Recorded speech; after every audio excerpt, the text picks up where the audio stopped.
पर्बत जरानि साल दंफांखौ भिति गैयै फेरेंगा बसुमतारिया सिमाव फैनो हाया।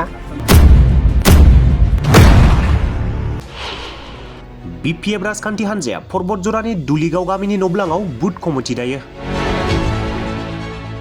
क'क्राझार जिल्ला पर्बत जरा महकुमानि सिङाव थानाय दुलिगाव गामिनि नब्लाङाव सानसेनि हाबाफारिजों टिपकाय दखरा गुदि BPF हान्जाया बुथ कमिटि दानानै होफैनाय जायो।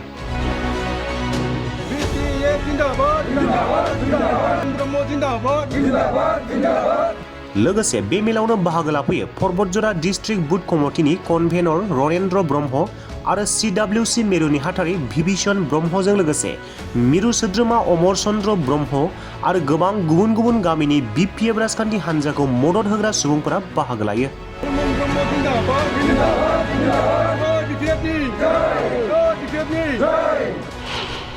मख'नो गोनांदि बे मेलावनो गाहाय आलासि महरै बाहागो लाफैयो 1 नं पर्बत जरा बियाबनि MCLA मुनमुन ब्रह्मआ।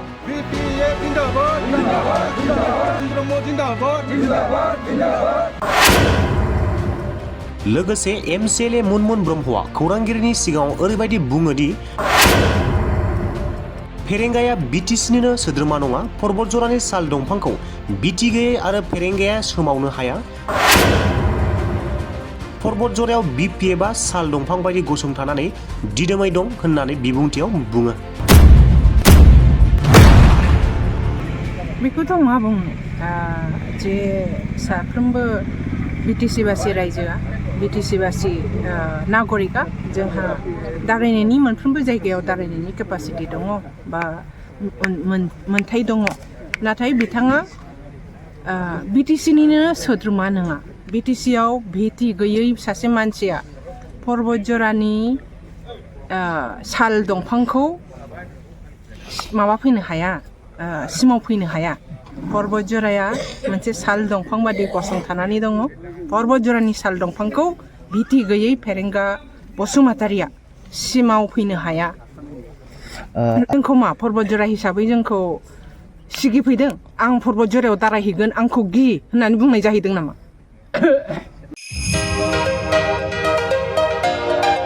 गोजोनथाव खौरां बाजाज बाइक लानो गोसो गुदुं सुबुंफोरनि थाखाय। क'क्राझार नोगोराव थानाय दावहारु अट' एजेन्सिया फैगौ 16, 17, 18 आरो 19 नभेम्बरसिम दिवाली धामाका अफार्स आरो लोगोसे मेगा लन काम एक्सचेन्ज मेला होगासिनो दं। दावहारु अट' एजेन्सियाव बायगिरि बिथांमोना लवेस्ट डाउन पेमेन्ट होनानै बाइक लानो हागोन आरो एक्सचेन्जनि खाबुआबो एभेलेबेल जागोन।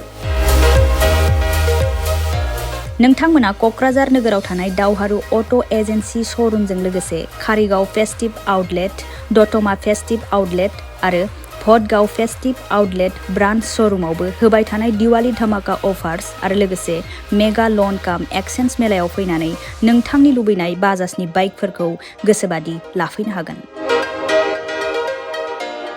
बाजाजनि बाइक सालायनो मोजां मोनग्रा रायजो राजाफोरनि थाखाय दावहारु अट' एजेन्सि श'रुमा लोगोसे मोजां अफारफोरबो लाबोदों। बेफोरनो जाबाय free assured gift, free seat cover, 5 litre petrol free, गंनै helmet free, 12 times free washing coupon आरो बाइक बायगिरिफोरनो बाइकखौ मोजाङै साखोन सिखोन लाखिनो थाखाय 12 टाइम्स फ्री वाशिं कुपनबो हरनाय जागोन। आबुङै मिथिना लाबावनो थाखाय 60000399 187 88 220 18193 जानबुं नम्बराव खौरां लाहरनो हागोन।